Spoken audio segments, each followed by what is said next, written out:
Gilson, fica 18, depois quando ligar e uma hora liga, começa de novo. Beleza? Positivo e operante. Vai começar aí, tudo certo então? Sim. Eu vou já te Eu achava que tu vinha mesmo ali, essa primeira vez eu já não veio, pelo menos para dar um casamento. Sim, não, tudo certo.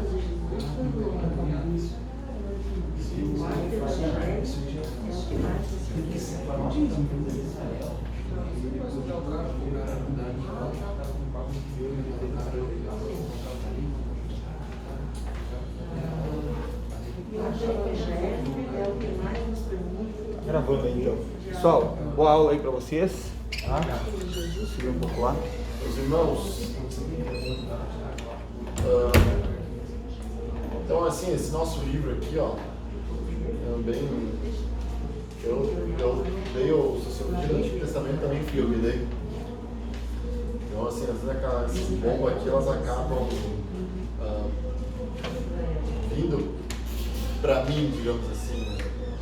Então ele é interessante você conhecer um pouco da cultura, da história, né? Sim, é interessante, bastante.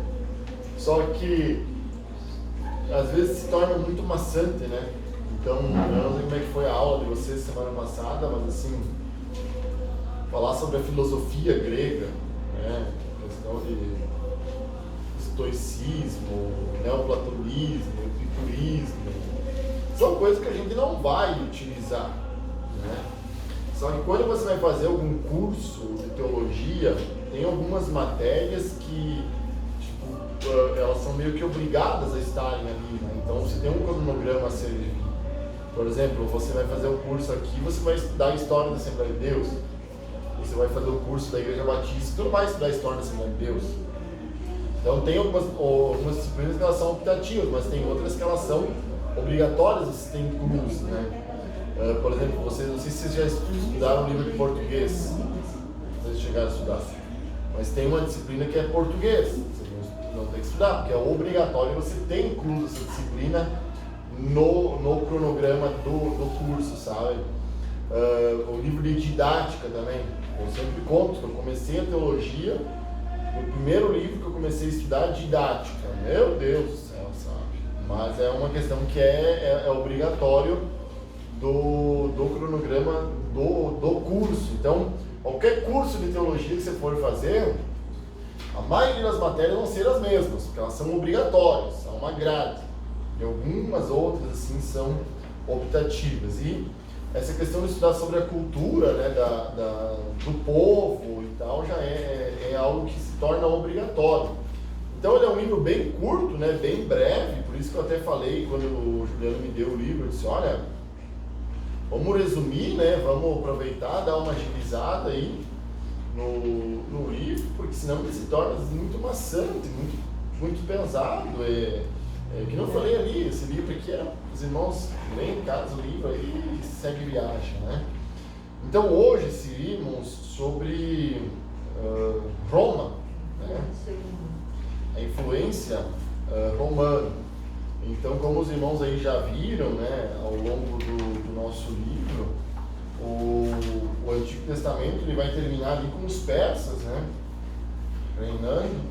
Os persas, depois de eles terem vencido o Império Babilônico, se torna o maior império do mundo, na época o Império Persa, né?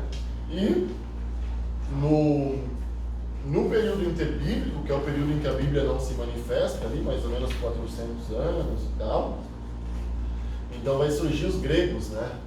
Através de Alexandre o Grande, né?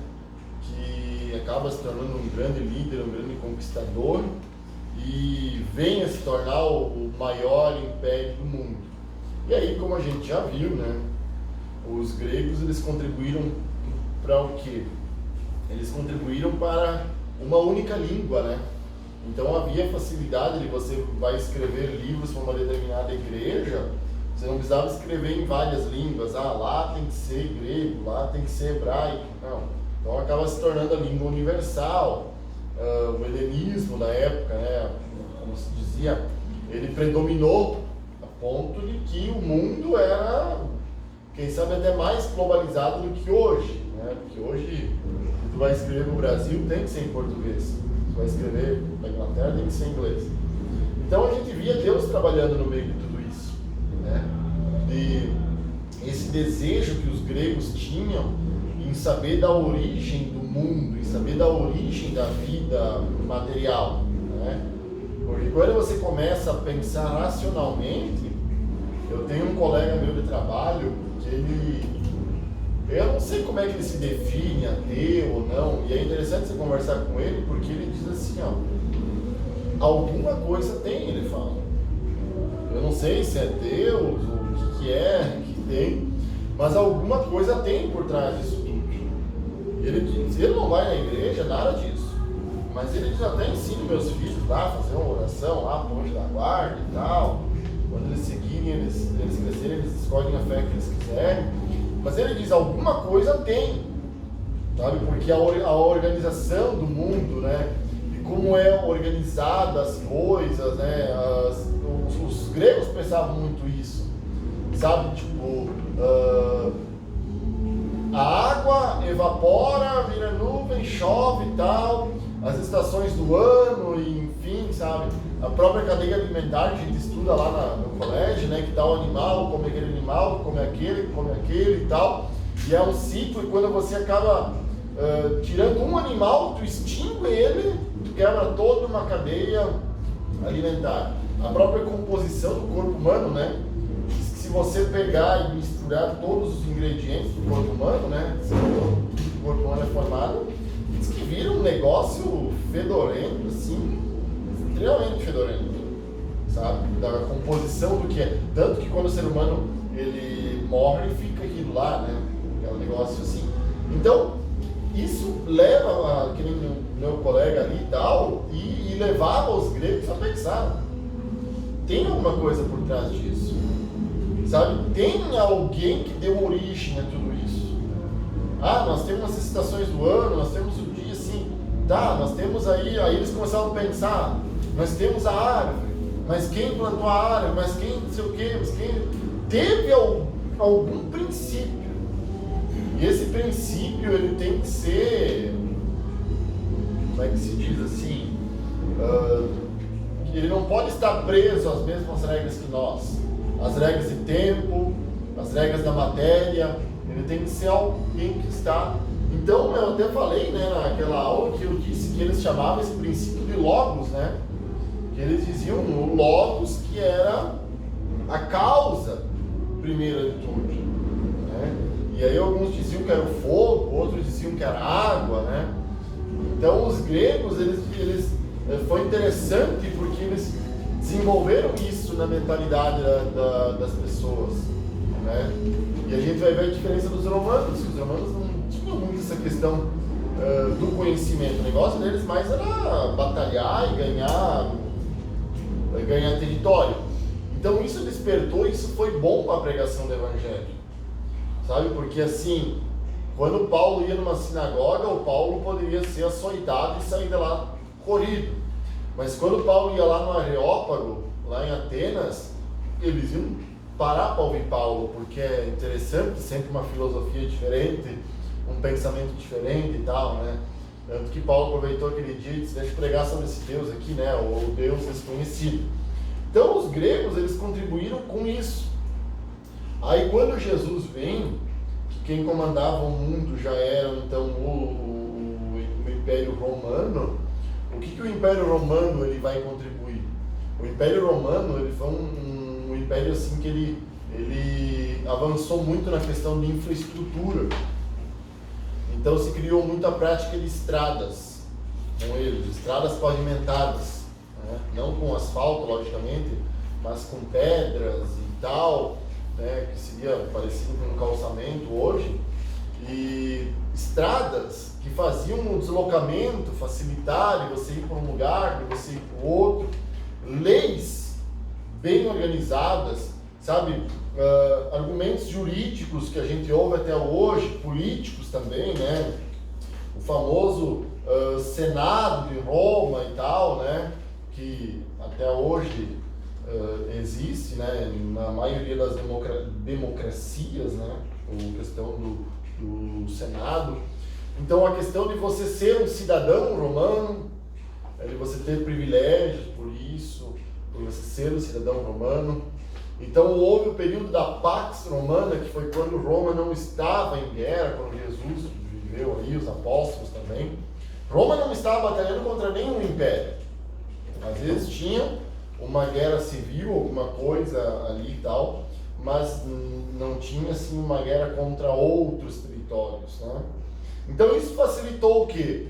Um período de paz sem guerra, ele facilitou para os apóstolos e para Jesus também, no caso que não teve aqui, eles irem, viajar, sair, sabe? Não viajar, passear, né? Mas assim, irem, pregar o Evangelho.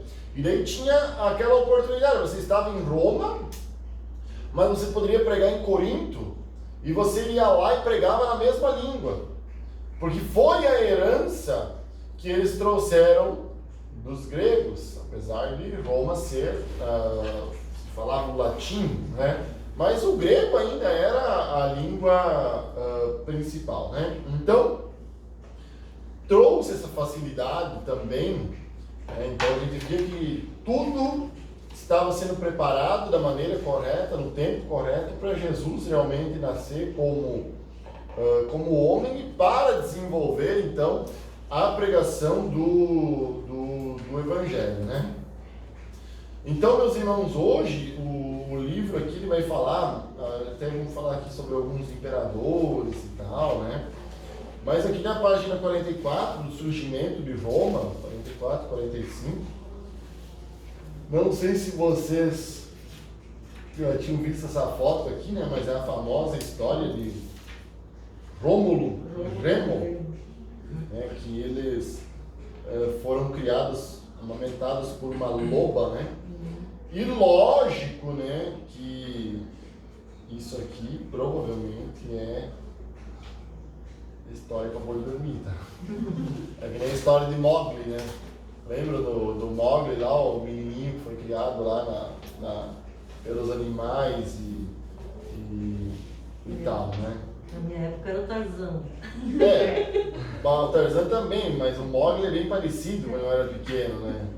Que foi criado lá por urso e tal, lá. Não. Tarzan também. Tarzan na selva. Isso aí. Então, né, o Remo, no caso, né, ele acabou aí sendo assassinado aí, né, e o seu irmão vem formar aí a cidade de Roma, né, que depois vem se tornar o Império de Roma, né. Aqui na página 47, irmãos, que fala da dinastia dos Herodes, a dinastia dos Herodes é só interessante uma coisa. Herodes não era imperador, tá? Quando havia o Império Romano e havia as províncias, havia os governadores.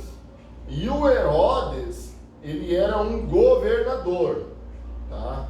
Ou depois era utilizado aí tetrarca, outros nomes. Mas ele governava ali a região de Israel, ali aquela região. Não era muito aceito pelos judeus, tá? Pelo povo de Israel, porque ele era considerado um meio judeu, né? Porque ele era um idumeu, né?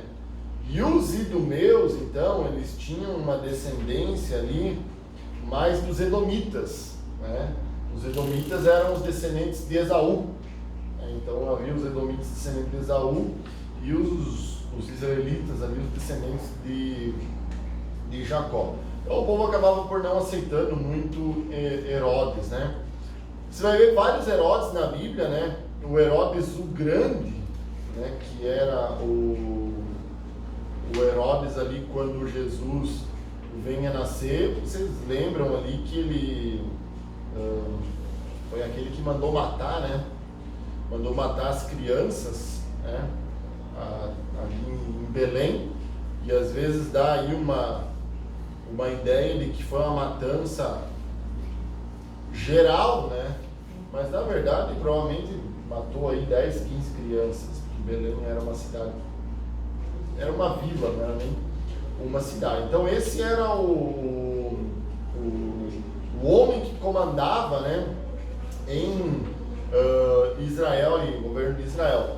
Quando ele morre, o governo de Israel, ele é dividido em 3, na página 49, Arquelau, Antipas e Filipe, tá? Então ele foi dividido entre esses 3 aqui, tá? É interessante, irmãos, que aonde que Jesus estava quando ele fugiu de Herodes?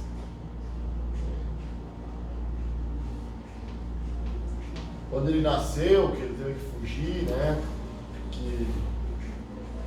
Para não ser morto, para não voltar lá para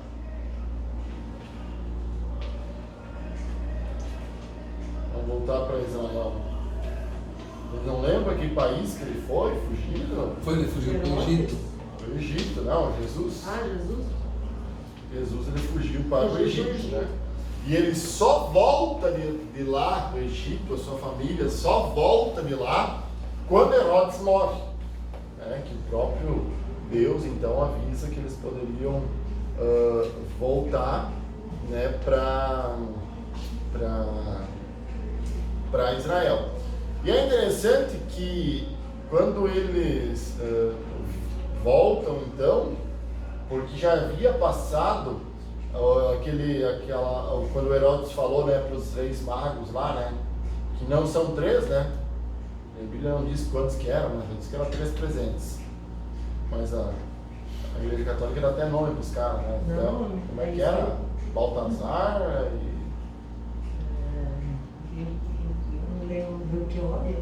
Melchior, não era Baltazar. Mas enfim, né, não quer dizer, pode ser que eram 3, mas pode ser que eram 10, fizeram uma vaquinha ali, sei lá, 3 presentes, né, e levaram ouro, incenso e mirra no nascimento de Jesus. Mas o Herodes até falou, então, não, me avisa, né, que ele está lá para que eu possa ir adorar ele também, né. Então, se Jesus voltasse, né, para a região ali, para Israel, ele iria ser morto. E quando Jesus nasceu, em que cidade mesmo? Belém. Belém fica onde? Em que região de Israel?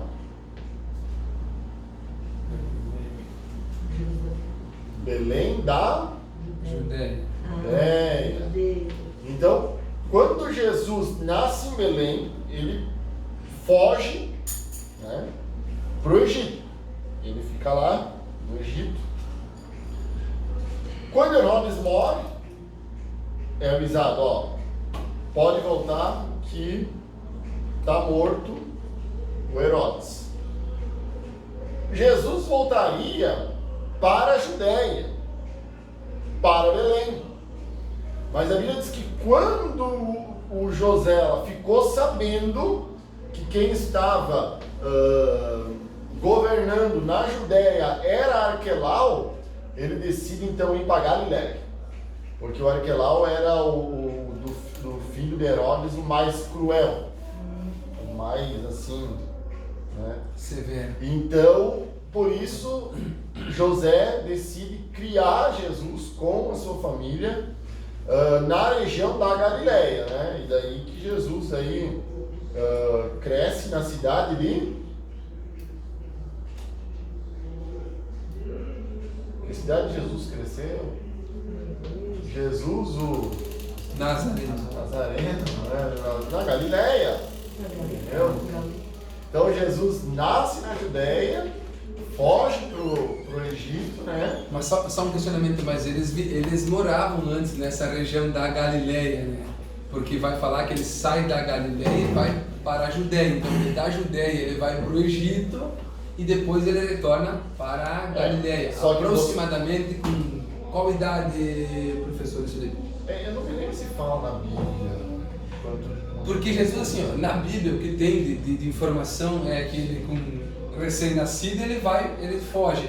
E começa a ter algumas passagens, ele com 12 anos, né? É mais ou menos o que a Bíblia vem a relatar, mas Eu não quero falar uma o senhor é muito mais estudado, né? Pode nos dar uma data assim um pouco mais... 8 dias é circuncidado. Isso aí, depois ele não tem nem o relato, né? Só retorna com 12, dos 12 até os 30, e daí ele parte para o ministério, né? Desde 12 anos ele foi no templo, né, para saber tudo do Antigo Testamento. Ele foi, depois de 12 anos ele voltar na casa do pai para aprender. Depois ele foi nos judeus para batizar no lugar que o João Batista batiza a pessoa. Mas aí ele já tinha 30 aí. 30 anos. 30 Então, anos. começa o ministério dele, né? Mas voltam a falar quando ele tinha 12 no templo lá. Isso aí, ali que assim, ficam esses... Mas Dos eu 8 acho que ele dias aos voltou. 12 anos não se tem nenhuma passagem bíblica, né? Eu acho que ele já tinha voltado. Existem alguns livros apócrifos, né? Mas Ah, que eu quero falar. Eu esqueci um lugar que fala no 12 anos, porque esse povo sempre apresenta a criança com 12 anos no tempo. aquela de 12 anos ela deixa de ser criança e ela passa a ser jovem. E o primeiro milagre ele faz há 12 anos.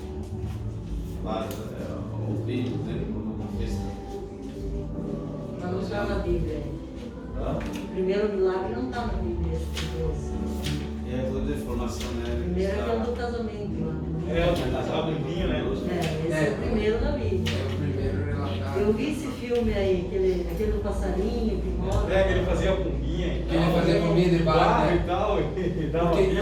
isso aí eu acabei lendo no livro da história dos Hebreus, que Flávio José fala, comenta, mas na Bíblia ele... Ó, ele não fez diz passar aí o de tempo baixo, que ficou no assim. Egito, tá? Mas Diz aqui devia em ser- Mateus devia 2. ser grandinho. O anjo do Senhor apareceu no sonho a José, levanta, toma o menino e sua mãe e vai para a terra de Israel. Já estão mortos que procuravam a morte do menino. Tá, enfim, ele ouviu que Lauro reinava na Judéia em lugar de Herodes, seu pai, e receou ir para lá. Mas avisado em sonhos por divina revelação, foi para as regiões da Galileia. Chegou e habitou numa cidade chamada Nazaré, para que se cumprisse o que fora dito pelos profetas. Ele será chamado Nazareno. Mas não diz aqui quanto tempo ele ficou. É que é interessante que o seguinte, qual que é a visão que a gente tem? E isso é difícil você quebrar aqueles paradigmas, né? Não, mas eu sempre soube que é assim. Quando os magos chegaram para adorar Jesus, eles não chegaram numa manjedoura. Eles não chegaram num presépio lá para adorar. Sabe? Isso aí tem que tirar da cabeça. Porque a criança nasceu ali e tal e foi para casa, foi para o lugar, então os magos não chegaram ali, né? Inclusive tem uma passagem aqui na Bíblia que dá a entender que eles chegaram quando Jesus já estava em casa. Vou achar aqui na... Mas não tem a estrela que A guiava estrela eles. vai guiar eles. Vai guiar eles lá onde estava, nascido, recém-nascido. E ele tinha ou não tinha uma casa na praia, com o Rio Santana, vamos lá. Hã? Eles moravam em Cafarnaum. Cafarnaum era praia. A casa era dele? Ah, não sei. Era do carpinteiro pai dele. O Abílio falou que ele morava na praia. Mas não vai atrás dessa Bíblia, vale menos que a nossa Bíblia centavos. Olha o Bíblia. O Abílio Santana falou que tinha uma casa na praia e tal. E ele Ah, comprou, na verdade, ele fala. Flávio José, no livro da Trabalhou, história dos Hebreus, comprou ele uma casa, comenta coisa que ele assim. fazia Porque era passarinho de beira-mar, barro, né? mas- Isso, era beira-mar. ele já imaginou que podia ter uma casa. Tem uns caras que querem falar umas coisas diferentes e eles começam a viajar. Tinha casa na praia, lá em Cafarnaum. Não é pra ele ser negócio também. Não, não foi, não, mas Queria achar a passagem aqui para não, mas falar para vocês.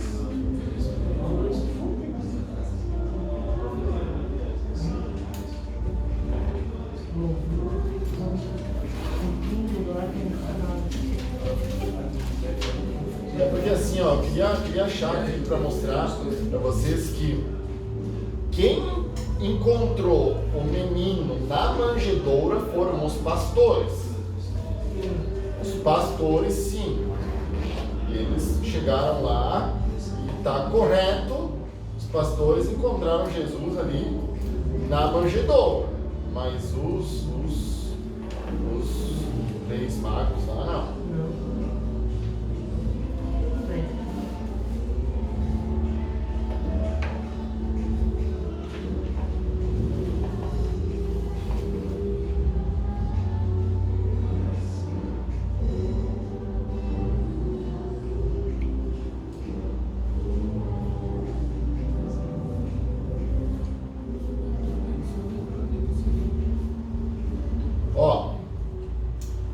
Mateus capítulo 2, versículo 10.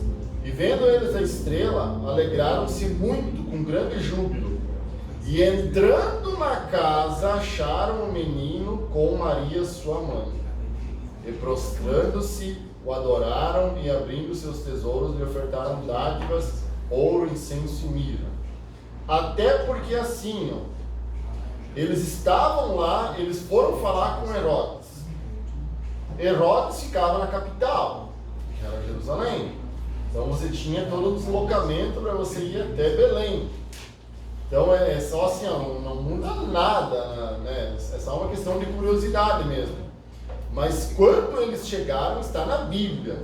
Eles estavam já em casa.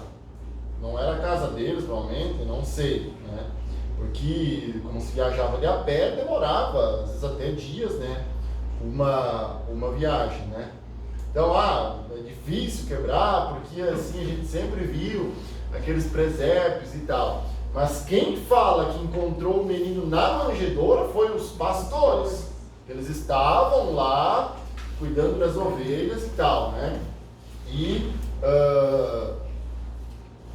os reis magos, eles encontraram o menino em casa com a sua mãe. Então, nós não sabemos quantos dias passaram e tal, mas não estava na manjedoura. Até porque assim, né, Maria não ficou lá 3, 4 dias lá na manjedoura, né? Ficar aqui em observação na manjedoura, né? Coisa ela... Eu acho normal, já saiu. Porque com 8 dias em 8 dias ele foi levado para ser circuncidado e apresentado no templo. Mas no templo já em Jerusalém, não? Jerusalém. Então já tinha um local.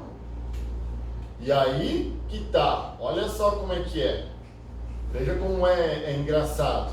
Então eles devem ter ficado 8 dias ali em Belém, foram a Jerusalém, apresentaram o menino e se mandaram para o Egito. Né? Então você vê que, quem sabe, é possível, tá? E muitos teólogos afirmam isso, que os magos tenham visitado Jesus já em Jerusalém. É possível isso. Tá? Porque daí Jesus foi apresentado ali, né? E depois teve que fugir para o Egito. Mas, enfim. Outra coisa, outro fato interessante. Eu quero que vocês me expliquem por que Jesus foi apresentado no templo. E daí hoje é utilizado muito assim, a gente não batiza criança, a gente apresenta criança, porque a Bíblia manda nós apresentar. Por que Jesus foi apresentado no templo? Porque o batismo é só depois, quando... Esquece o batismo, vamos esquecer o batismo. Ele foi primeiro apresentado. Mas por que era feito? O que era essa apresentação? Era todo mundo que era apresentado? Não era só o primogênito de cada família, por causa da uma lei mosaica, né? Que todo primogênito será apresentado ao Senhor. Agora eu me esqueci das outras ordenanças ali. Irmãos, olha só, o que ele falou aqui está bem correto. Quando teve no Egito, todo primogênito foi morto, lembra? Que foi passado sangue nos umbrais das portas, então o anjo do Senhor passou, e a própria palavra Páscoa, que é pesar, um H no final, no hebraico significa saltar sobre, era como se o anjo saltava sobre a casa que tinha o sangue. E daí ele matou todo o primogênito, o anjo, Faraó e todo mundo lá. A partir daquele dia, todo primogênito, o homem que nascia na casa, ele era consagrado ao Senhor. Então, quando você vê o que acontece com o primogênito de Ana, quem é o primogênito de Ana? Samuel. Jesus. Eu sei que vocês sabem, mas vocês têm medo de falar. Não é Samuel Jesus, tá? É só Samuel.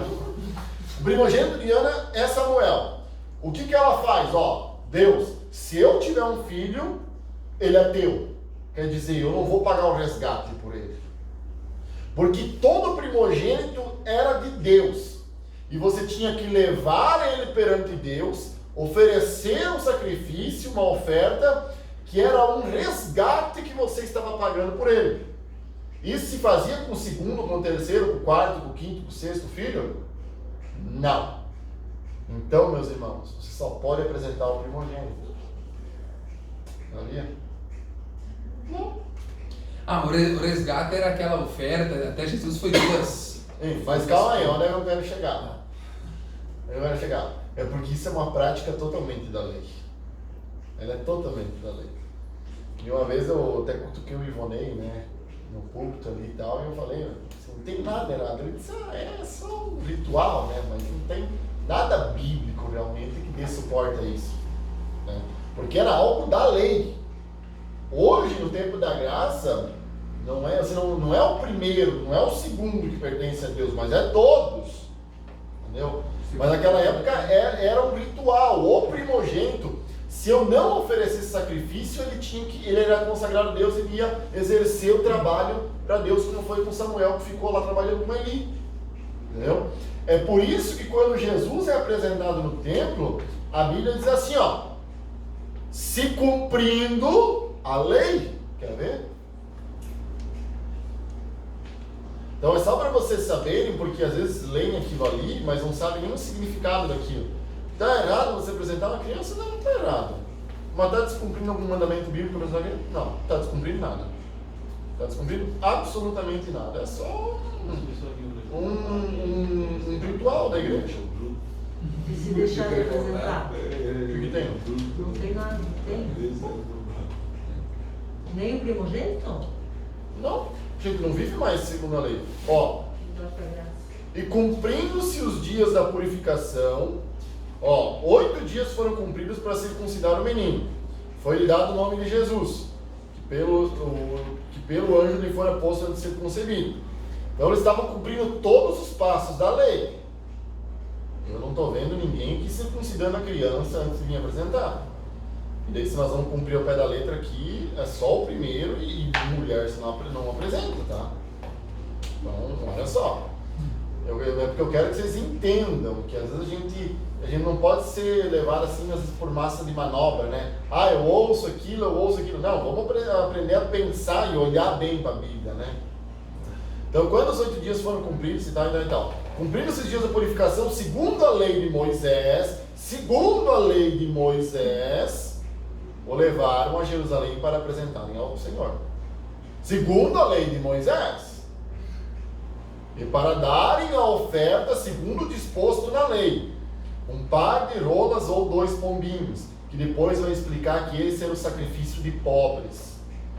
Porque quem tinha mais condições, ele oferecia um sacrifício maior, um bezerro e tal. Então, os irmãos de Jesus depois foram apresentados ao templo? Não. Entendeu? Era só uma prática da lei. Já por isso que você não vai ver nunca mais em todo o Novo Testamento você ouvir falar de apresentar uma criança. Entendeu? Então, assim, tá errado, irmãos, fazer uma oração e tal, não tem nada errado. Como diz minha mãe, uma oração a mais é sempre bom, né? Não faz mal para ninguém, né? Então, não faz mal para ninguém. Mas assim, ó, não, a gente tem que parar com isso que assim, não. Porque tem que fazer isso aqui. Não, isso aqui é uma prática da lei. A circuncisão, e passou os dias da purificação da mulher, porque aqui que fala os dias da purificação da mulher, Não é aquele período lá que hoje a medicina diz lá que a mulher tem que ficar lá de resguardo e tal, e tal, e tal. Não é isso. Era purificação porque a mulher era considerada impura, né, por causa do sangue e tal, tudo aquilo. Então, era a questão do ritual da lei. Entendeu? A questão do batismo é outra história. A questão do batismo, quem sabe um dia, se eu tiver a oportunidade de dar na aula para vocês, eu vou falar o quanto de divergência há entre o batismo, gente. E o quanto os crentes ficam debatendo picuinha, sabe? Ah, eu batizo em água parada, eu batizo tem que ser em água corrente, para a água levar embora os pecados. Eu batizo com pouca água, eu tenho que batizar no rio, ou batizo num tanque, eu batizo não sei o que lá. Outros viram um copo de água. Gente, a Bíblia manda batizar com água, mas ela nunca fala, sabe, tu veio batizar em rio, tu veio batizar aqui, nunca fala isso. Então, ela, às vezes se complica muitas coisas. Realmente. E o renovo? Hã? Como é que fica o renovo? Que renovo? O Universal tem o renovo, né? Ah, eu não fica nada, né? Depois do Tu universal. vai lá e renova. Ó, o batismo, ele não é para perdão de pecados. É só a confirmação. Então tá errado esse negócio assim, de que criança não tem pecado. Por isso criança não pode se batizar. Pelo amor de Deus, né? Só custando. Criança não tem pecado. O meu lá tá com quase 6 meses, tu larga na frente da criança, ele já quer puxar as coisas, agarrar a cadeira, não sei o quê. Entendeu? Eu sempre digo, larga 2 crianças e diz, ó, tu brinca 15 minutos com o carinho, depois tu passa pro teu colega. Ele passa, mas sem metade dos pneus, a boneca sem metade das pernas e tal. É a natureza humana, vem dizer que criança não tem pecado. Tu diz, não coloca o dedo ali. É ali que eu vou botar o dedo, cara. Pode falar, irmão. O batismo é só a confirmação, né? Batismo sim, é uma confissão de fé pública, né?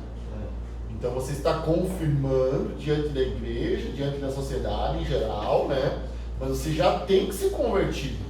Você já tem que ter sido santificado e ter os teus pecados perdoados. Por isso que esse negócio de renovo, eu tenho que ser batizado toda semana. Não. Todo dia tu tem que ser renovado, pedindo perdão e tal. Tu tem que ser renovado, mas não tu tem que ser batizado todo dia. É na parte quando tu aceita Jesus que ele perdoa todos os teus pecados, né? Se você se arrepender, né? Mas é o batismo do arrependimento desse azar, né? Sim, mas é que você já está arrependido. É um ato de Essa ilusão de que a pessoa vai ser batizada e ela vai parar de pecar, não existe. Não, se arrepender lá. Exatamente. Ela tem que ser batizada porque ela já é convertida. Tá? Então por isso que essa folia aí de água corrente, água não sei o que lá. Tem uma denominação que diz, não, tem que ser no rio porque é o batismo de Jesus que foi no rio. Então tem que ser Eu já no rio. ouvi falar de batizarem pessoas porque não foi, sabe, porque a água não cobriu toda a pessoa, não sei o que lá. Ah, para. A cabeça tem que viver já. Então assim, são todas assim, ó, questões assim, ó, é que nem a questão da ceia. Pode mastigar o pão ou não pode? Mas tem um pedaço muito grande. Vai ser afogado aí, capaz de se afogar, né? Não, pode mastigar o pão ou não pode? Pode. Sério, isso aí eu nunca tinha ouvido falar. Vai lá na católica que vai mastigar a Se hóstia. é um pedaço grande, não, né? A hóstia tem que derreter na boca. Mas é fininha, né? Eu já ouvi de crentes na nossa igreja que não mastigam o pão. Mas se é um pedaço grande, Mas irmão, aquilo ali é um simbolismo. Nós não vamos acreditar na transubstanciação da Igreja Católica, que o corpo se converte no corpo de Cristo. Tem gente que não Está comendo o corpo de Cristo realmente. Não existe isso. Então, é um símbolo, né? Então é um símbolo, então é a mesma coisa o batismo, gente. Esse negócio de que assim, tem que ser em água aqui, tem que ser em rio aqui, não pode ser aqui, não pode ser azar. Não é bem assim. Mas eu já ouvi de pessoas que se batizaram no rio e como que o rio estava sujo, ela não creu no batismo. Pediu para se batizar, numa outra vez se batizou novamente. Então assim, ó, tu vê, isso é interessante porque quando Davi pecou com Batseba, eu acho uma passagem bem interessante que diz assim, ó, o cara adulterou, pecou, cumprindo-se os dias da purificação, ela foi para cá. Ah, você tá de palhaçada, né, cara? Aí tu vê o que é mais importante ali? Cometeram o ato do adultério, mas o mais importante era esperar os dias da purificação. Então, isso acontece muito hoje. É o tipo de crente que olha muito para o ritual, para a liturgia, mas ele deixa de entender realmente o espírito do Evangelho. Do que é o significado da ceia. É o que, irmãos, a ceia no Antigo Testamento era um almoço. Entendeu? Era a ceia do amor, todo mundo levava. Tanto que há advertências na Bíblia de não era para ir de casa já almoçado, porque senão chegava lá, o pobre não tinha que comer, não sei o que e tal e tal. Então assim, vê como era diferente da nossa. Então ele é um ato simbólico. Irmãos, Jesus, você acha que ele alugou um cenáculo, que ele fez tudo aquilo lá, para dar um pedacinho de pão, um pouquinho de vinho para cada um? Não. Ele alugou para jantar lá, para celebrar a Páscoa. É uma festa? Era uma festa. Entendeu? E como é que era a celebração da Páscoa lá no Êxodo? Um cordeiro, ervas amargas com pão, era jantar completo. Fartura. Então o simbolismo que a gente tem que entender, ele é um símbolo, irmãos. E essa questão do batismo é isso aí, tá? Ele é um símbolo. Então, por isso que assim, há muita divergência nessa questão de batismo. Sabe, se batiza criança, não se batiza. A igreja protestante, ela batizou criança por muitos anos. Tá? Daí quem mudou muito isso foram as igrejas pentecostais. As igrejas mais antigas, batista, presbiteriana, acho que os metodistas, não sei. Mas assim, igrejas bem mais antigas, luteranas e tal, assim, igrejas protestantes evangélicas, elas batizavam crianças, porque eles faziam a ligação do batismo com a circuncisão, né? Então, havia a Páscoa foi substituída pela ceia. Havia a circuncisão, então a circuncisão foi substituída pelo batismo. Então eles batizavam crianças.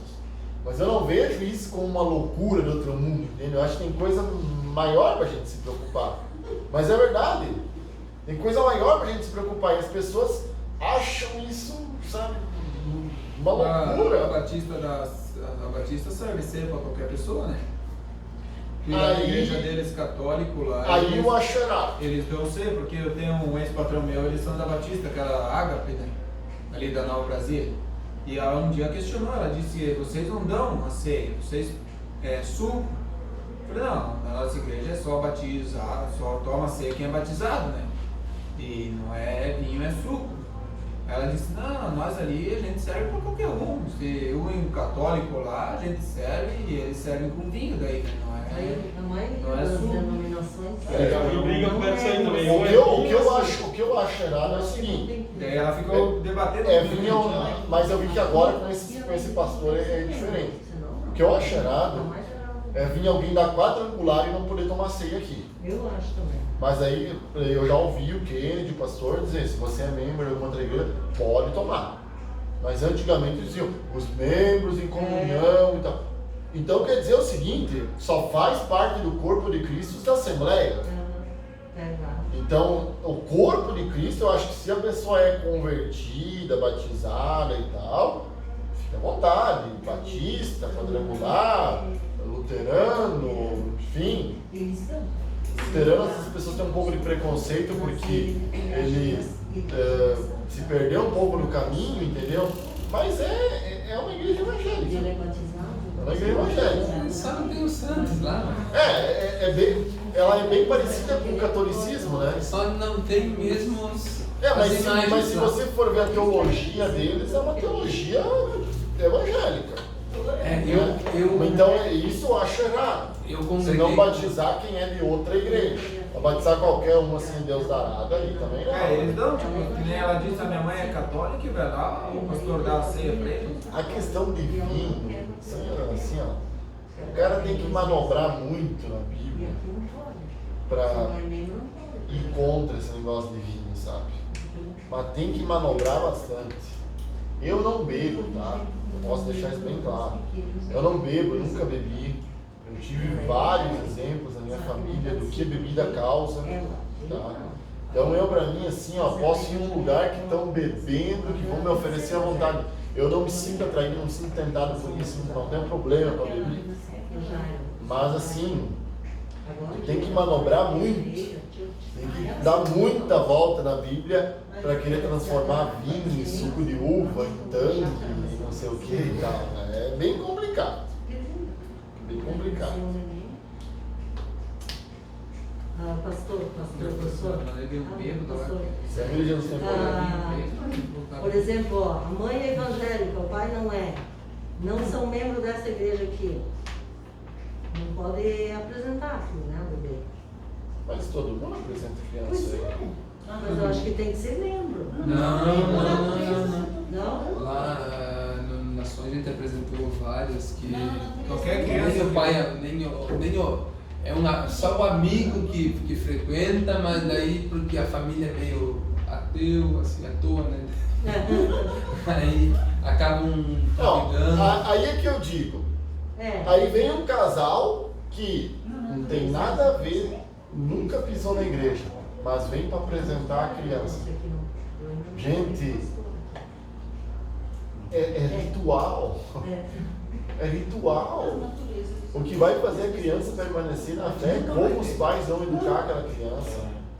É como aquela criança vai ser educada ali para Não adianta frente. apresentar aqui na igreja e Não adianta lá, você apresentar e você achar que, entendeu? É um ritual. É que nem a questão do batismo infantil. Eu, sinceramente, se a igreja desse a opção assim, quer batizar teu filho e tal, deixa, depois você batize, porque assim, É isso que eu falei. é só um ritual. Na minha casa, né? Meu genro é católico, a família, tudo. Minha filha não, é evangélica. Aí tá aquela coisa, né? Não quer vir aqui, ela não quer ir lá. Mas eu também não apresentei meu filho. E Mas eu aí eu disse, ó, vai lá de boa, lá não tem problema, coloca no nome de Deus, se quiser batizar. Eu acabei me esquecendo, agora ele tá muito grande. Muito gordo vai ficar aqui na frente. Aí ele tudo. Mas eu posso. Tá bom, ritual? O que vai Quantos que nesse meu caso é o caso do irmão Otávio, que eu me converti com 28 Mas eu também nunca anos. fui apresentado. Me converti com 28 anos. batizado na católica? Eu fiz 2 batismos na católica. Ó, o cara tá batizado aí até a terceira geração. Eu também fui batizado na católica. Eu fiz até a crisma, né? Eu posso até casar, né? Eu crisma não, muito difícil. Aí eu já Eu não fui tão fundo assim. Não, porque minha mãe já tava na igreja. Fiz até. Esqueci de onde a crisma não pode casar, né? Eu Mas tipo que nem o católico, tipo, eles não batizam, você não é casado, é cheio de 9 horas a igreja católica, né? Aí o que ele tem exemplo dos crentes, né? Daí o crente é liberal, o crente deixa, né? A igreja católica ela é muito ritualística, a gente tem que cuidar, porque assim, ó. É que nem meu primo queria batizar o filho dele, só por causa que os padrinhos da criança não eram casados, não pode batizar na católica. Tem curso de Tem tudo isso. Tiveram, daí o que eles fazem? Eles vão lá na igreja do Milano lá, né? Que ela lá em cima no industrial. Imigrantes. Daí lá eles apresentam lá, é que nem nós, vem aqui, vai. Não, daí assim, ganha um certificado. Beleza? Quando teu filho estiver lá nas drogas lá, mostra teu certificado lá. Aí, É batizado daqui. É que nem o dízimo, né? Chega na oração e começa a apresentar os recibos pra Deus, ó. Aqui, ó, tô dando, né? Tem 2 cadeiras lá, né? As cadeiras também, né? Vão levar 2 embora. Então a gente tem que cuidar pra gente não ser muito ritualístico, porque a gente gosta de criticar os outros, né? Então, a igreja católica é cheia de ritualismo. Só que daí quando a gente tinha aqueles rituais, porque mulher só pode saia, isso, eu não sei o quê. Agora tem visto que uns têm aparecido de barba, eu tava aproveitando também, entendeu? Pregar de barba, eu preguei ontem. Eu já não lembro lá. Não, daí veio o David com aquela barbona ali, vamos soltando, né? Vamos aproveitar. Vamos estar perto. Cara, são rituais. Não é isso que vai definir. Só que lá daí tá errado, eles proíbem a barba, né? Eles dizem que não pode a barba. Mas Deus, pastor de bigode, o bigode Mas não faz parte da aí barba. que tá. Tipo, esses pastores aí. O Edílio, ele é bem de boa, entendeu? Nada. Não, mas só que assim, a Mas que barba. Não, o bigodão aqui, uma barba não pode porque é vaidade. Ó, é até um questionamento, né, professor? Mas se nós voltar para esse tempo aqui, a barba era um sinal de honra. Mas porque eles homem- não pegaram um cara e não tiraram metade da Eu barba ia dizer do isso cara. no Antigo E Testamento. ele não pegou e ficou 40 dias, eu acho. Foi Ele sinal não de voltou. vergonha pra Ele ele. não voltou antes da barba não crescer. E os profetas, não era assim, tudo eles barbudo. Sim, é. Eu não deixo que tem um pouquinho cada lado, tem, não dá, né? Ah, ele também dá umas falhas. Até se for casado, é difícil fazer. Né? E agora tem que deixar a máscara, cara, daí que eu nem me. Eu odeio fazer barba, pelo amor de Deus. Daí que eu deixo, né? É que a tua esposa é bem libertada.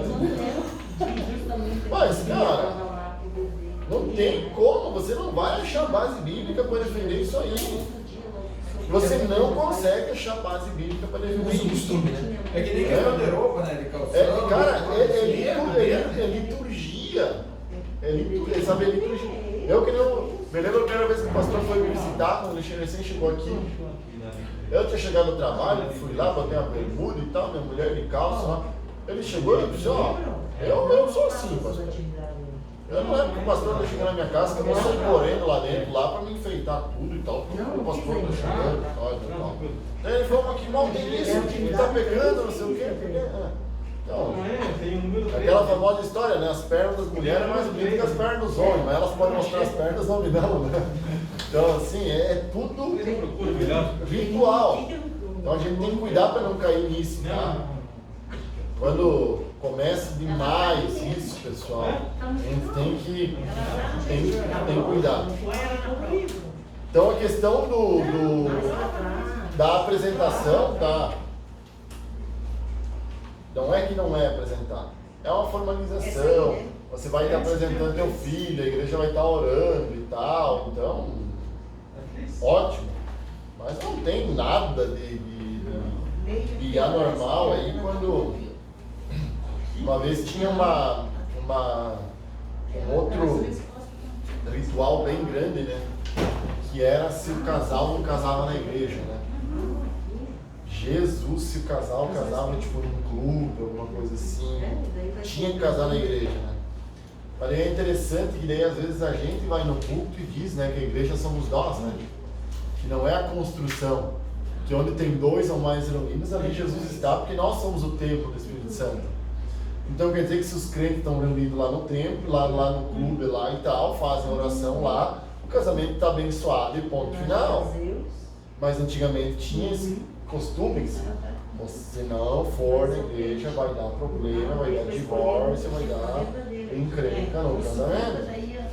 Então assim, é ritual. A gente vai voltar como era na questão da lei de Moisés, que viviam de rituais, de purificação, disso e daquilo.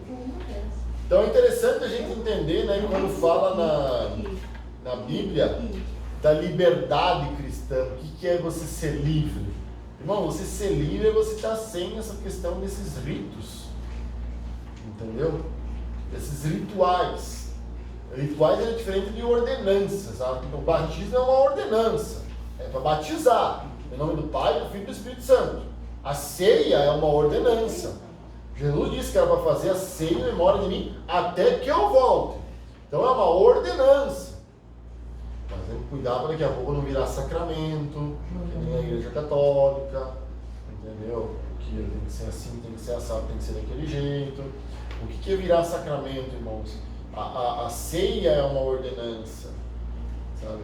Mas o sacramento é assim, só vale se for tomado desse jeito, só vale se eu deixar o pão derreter na minha boca, só vale se for não sei o que, o vinho da safra de não sei quando, sabe? Daí se torna um sacramento, porque ele é cheio de regrinhas, cheio de coisas e tal, né? Então a gente tem que cuidar para a gente não cair nesses ritos. Sabiam essa da apresentação ou não sabiam? Mas se vocês discordarem, vocês podem rebater, sabe? Só que tem que ser com a Bíblia, né? Mas vocês podem ler lá em Lucas, quando Jesus está O apresentando. primeiro filho, o segundo não. Tá. Só apresenta o primeiro, traz uma... E se descobrir que era trazida uma oferta, vão apresentar até né, que era levar um sacrifício lá para ter igreja aí, que nem falou lá da igreja lá da renovação lá. Eles vão começar com esse negócio aí de apresentação aí, que vai lá, não, mas tem que trazer um sacrifício, né? Tu viu que José e Maria levaram lá um par de pombas e tal. Tem que trazer aí uma ofertazinha aí que não pode chegar diante do Senhor de mãos vazias, né? Não pode chegar, né? Então é interessante, irmão, a gente saber o que a Bíblia realmente fala, né? Eu gosto muito da questão, né, do que a Bíblia realmente nos fala, né? Do que a palavra realmente nos fala. Então, tinha um hino que era muito cantado numa época, faz anos. Eu era um adolescente, aí, 16, 17 anos. Quando Jesus morreu, né? O diabo estava lá fazendo uma festa no inferno, comemorando e tal, e matamos Jesus, acabamos com ele, e de repente uma luz, e Jesus vem chegando lá no inferno e tal, entendeu? Gente, o diabo não estava comemorando, ele sabia que a palavra estava se cumprindo, Jesus, tanto que ele tentou com que Jesus saísse da cruz até o último momento, até o último instante o diabo tentou isso, né? Então a gente tem que cuidar realmente para ver se realmente a Bíblia fala isso, né? Agora, né, irmãos, com a questão da pandemia, tem surgido muitas dessas teorias da conspiração escatológicas, né? Tem um livro, eu não sei se eu já comentei sobre esse livro aqui, mas uma vez eu ganhei de um pastor, e infelizmente ele não está mais no ministério aí, mas ele me deu 2 livros. Erros que os pregadores devem evitar e mais erros que os pregadores devem evitar. E depois desse autor, ele era CPAD e tal, ele era assembleiano, tudo, Ciro Sanches Zibort. Aí ele até escreveu o livro Erros que os adoradores devem evitar e depois erros escatológicos que os pregadores devem evitar. Então toda essa questão, sabe, de microchip e toda essa história aí, né? E que são teorias da conspiração, sabe, de os Illuminati, os Bilderberg, não sei o que, as famílias mais poderosas do mundo e tal, né? Então agora, tipo, a vacina, ela vai, para uns ela vai matar, é uma forma do governo diminuir a população mundial, né? Eu disse, cara, mas esse governo, esses caras são muito burros, eu falei. É tanta vacina e o meu filho tem que tomar vacina todo dia. Pra que você tem que inventar uma vacina nova, criar todo o negócio? Já implanta naquela lá, sabe? Não, porque a vacina vai ser para instalar um microchip nas pessoas, não sei o quê. Tem gente aí que já é chipado, torto direito. Vai lá, faz cirurgia no joelho, bota platina, a platina tem um código lá e tal. Marca-passo, diz que existem maneiras de você hackear marca-passo. Sim. Sim. Então assim, sabe, daí as pessoas criam essas teorias e tal, da conspiração e tal, tudo isso, daí eles colocam lá a imagem do diabo no carnaval, né? Aí o carnaval cheio, aí no outro ano o negócio do carnaval vazio. Eu gostei também. Mas então, tipo assim, teria que ser só no Brasil. É lógico que isso é Deus que está permitindo. É Deus, para dar uma acordada no povo. É Deus, com certeza. Né? Porque nada acontece sem a permissão de Deus e sem a soberania de Deus. Só que se Deus for pegar cada ofensa que fazem contra Ele, irmãos, e Ele resolver pagar na mesma moeda, não sobraria nenhum em nosso livro. Nenhum. Nenhum mesmo. Mas essa aí foi pesada, essa do carnaval. Mas o carnaval, ele todo ano ele é uma afronta contra Deus. Ele sempre foi uma afronta Festa contra Deus. carnavalidade. Você vai ver nos outros países e tal, existe a própria adoração satânica mesmo. No Brasil, em Curitiba mesmo, tem uma igreja grande a igreja satânica, onde eles vão com o propósito de adorar a Satanás. Então o mundo ele jaz no maligno, entendeu? Para mim não me assusta nada dessas coisas que a gente vê, né? Mas aí acaba se criando assim, essas teorias da conspiração, que é todo os que não tomarem a vacina não vão poder comprar, não vão poder vender, enfim, assim. Então, a gente tem que sempre se agarrar na Bíblia, sabe? No que diz a palavra, no que diz, assim, a palavra de Deus, né? Porque as pessoas têm medo porque, meu Deus, porque daí vão saber tudo sobre a minha vida e tal. Mas aí quando ela baixa os aplicativos que ela coloca, nem lê nada lá, né? Li, aceite, concordo com os termos. Os caras têm acesso à tua câmera, têm acesso ao teu gravador, têm acesso a tudo da tua vida, né? Já sabem tudo, né? Então é sempre bom a gente, assim, ter a base bíblica, né? Lógico que o carnaval é uma afronta a Deus.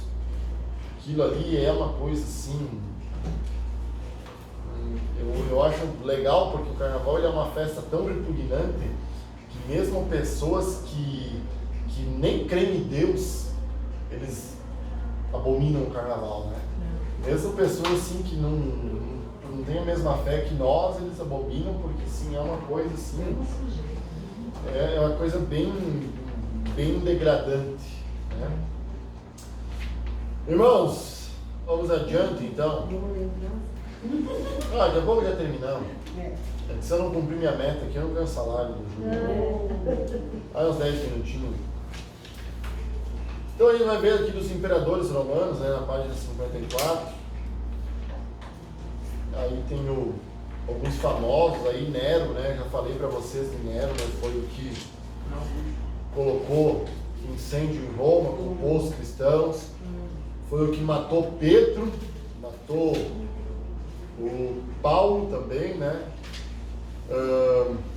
Na próxima página vai falar aqui de Vespasiano, Tito, né? Foi aqui no reinado de Vespasiano que Jerusalém foi destruído, né? Pela última vez. Era o general Tito e na época quem destruiu ali Jerusalém, e daí que os judeus foram dispersos e tal, e que deixaram de ser uma nação, né? O imperador Domiciano foi um imperador bastante assim, perseguidor dos cristãos. Foi ele que colocou João lá na ilha de Patmos, né? Mais adiante aqui tem o outro famoso, aqui que vai ser o... Deixa eu ver onde é que está. Lá na página 62, né?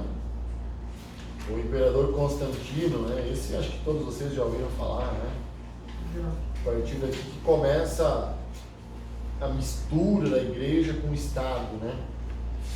Então é bem complicado isso daqui, né, irmão? Porque o Estado estava tão presente na igreja, o Império Romano, a gente fala Estado, a política romana, ela estava tão presente na igreja que o imperador ele ia junto nos sínodos que tinha, nos concílios, para tomar a decisão do que era certo, do que não era, das estratégias da igreja e tal, né?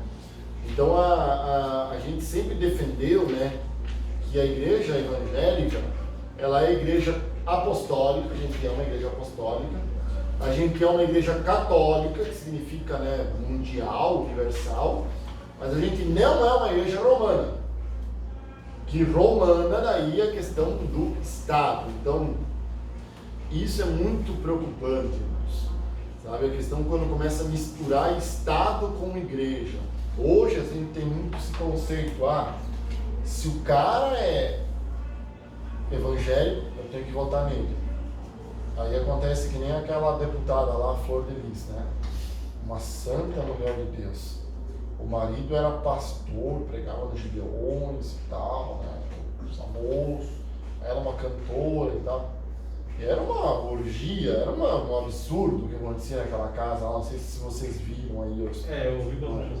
comentários. É difícil acreditar, né? Não, é difícil acreditar, porque assim, se o carnaval é podre, aquilo lá adotavam as crianças lá, cresciam e eram utilizadas na prostituição. E daí vão lá, não, mas a pessoa é crente. Entendeu? Aquele Abílio Santana que você comentou, cara, esse cara, ele já caiu. Quando ele era, hoje não sei nem se ele é pastor, se ele é da Assembleia ainda e tal, mas esse cara, ele toda hora era um caso dele, um escândalo dele, sabe? Daí depois parava, depois voltava a pregar, sabe? E tal. E esses caras eles vão se elegendo, eles vão ganhando, porque eles colocam lá pastor. Pode ver. Eu assim, ó, eu repugno isso aí. O cara ir lá se candidatar, eu sou pastor, eu sou padre. Não, então peraí, então se você é pastor, vai lá exercer o teu ministério. Se você é padre, vai lá, por favor, exercer o teu ministério lá.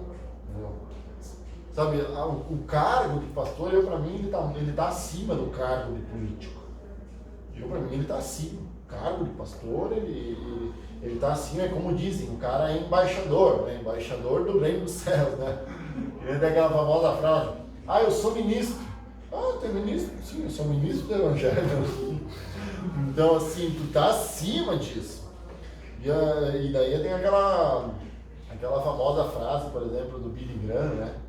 Que pediram que você não se candidata ao Billy Graham, ele poderia, quem sabe, se candidatar até à presidência dos Estados Unidos. Era um cara assim, não sei se já ouviram falar, né? Um evangelista, meu Deus, não milhões e milhões e milhões de pessoas para Cristo. E um dia pediram para ele, e ele respondeu, né? Eu não me rebaixo. Quer dizer, o cargo que Deus me chamou, um cargo de evangelista, muito maior.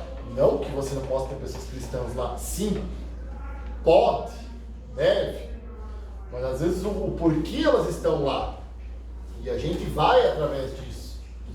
Porque a pessoa é evangélica, a pessoa é cristã, a pessoa não sei o que lá. E às vezes o cara é pior daquele que, sabe, os filhos das trevas são mais prudentes do que os filhos da luz. Entendeu? Então a gente tem que cuidar disso. Porque a gente começa a misturar a política muito com a religião. E às vezes, irmãos, a gente quer o controle. A gente quer que a igreja comande o Brasil. Pode parar pra pensar isso. A gente quer colocar um cara lá porque ele vai defender os interesses não do povo, mas vai defender o interesse da igreja, vai obrigar todo mundo a ser evangélico, vai obrigar a ter Bíblia em todas as escolas e tal. Só que aí quando isso vem do outro lado, a gente não aceita, porque não sei o que e tal.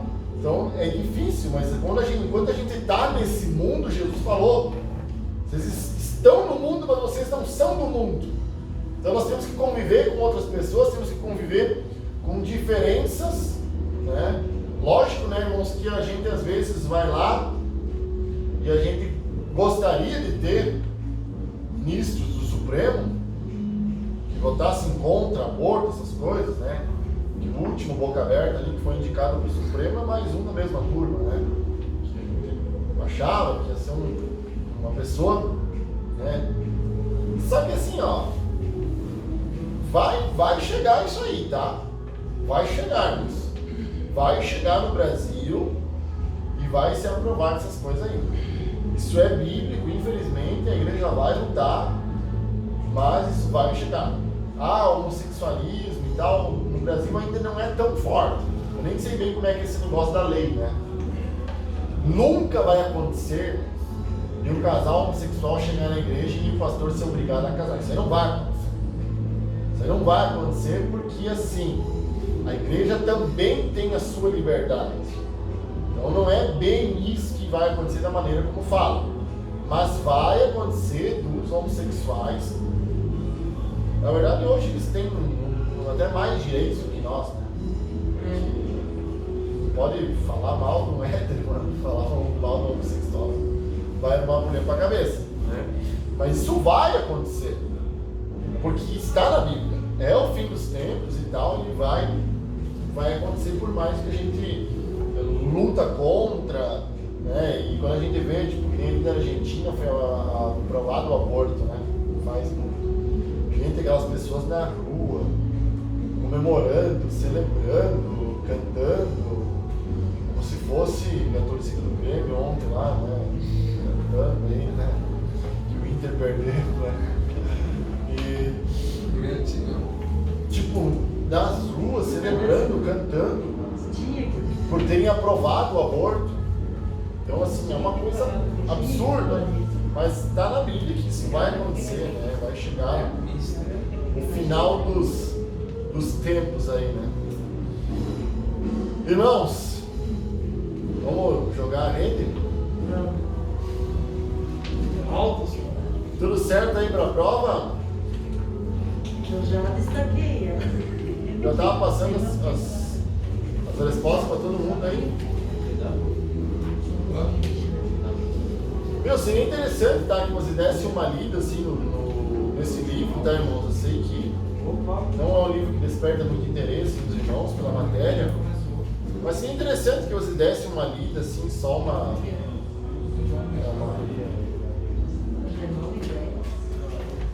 lida aí para você estar mais Uma semana que vem. por dentro aí do assunto. E para ter uma notícia boa para vocês, pelo que eu sei. É o professor que vai dar de novo? Não, isso não. O próximo livro é Sociologia do Novo Testamento 2. Eu mexi, né? Quando ele chegou. O Juliano falou isso. Tudo de novo. E ele, sério, né? Olhou claro. Eu acho que vai falar sobre a cultura judaica. Aí é mais interessante. Mas eu achei que o professor ia dar isso também. Quem que vai dar? Você Ivonei? Eu acho. Pastor Ivonei? Você não é O Ivonei ou não sei se o Ney. David. O David eu sei que não pode. O Ney, você acha que vai dar uma. Coitado, né? Ninguém entende ele. Ele fala muito ligeiro. Quando ele fala ligeiro é difícil entender isso. Ah, aquela mulher do Evo também, a gente entendia. Eu não entendia. Mas daí eles estão lá com a congregação lá, eles também não sei se vem aí. Mas vai ter surpresa. Assim, ó. Na segunda. Ô, o irmão da Luciana, não vem mais, né? Ele não se vai. Não, nem o meu. Não vem mais, né? Nunca mais ele vinha, vez. Não, ele veio uma vez, 2 horas, não veio mais. É? Foi assim. Sério? Não vem mais. Lucas. Presente. Irmãos, Lucas. É? Não ele é Everton. Everton. Quem que é o Lucas? Não sei. Lucas é o. Tá Bora. presente. O da Serra. Quem que ficou de desligar a câmera aí? Ah, né? Ah, é o. Sim, sim. É o meu irmão. E aquele lá é o José.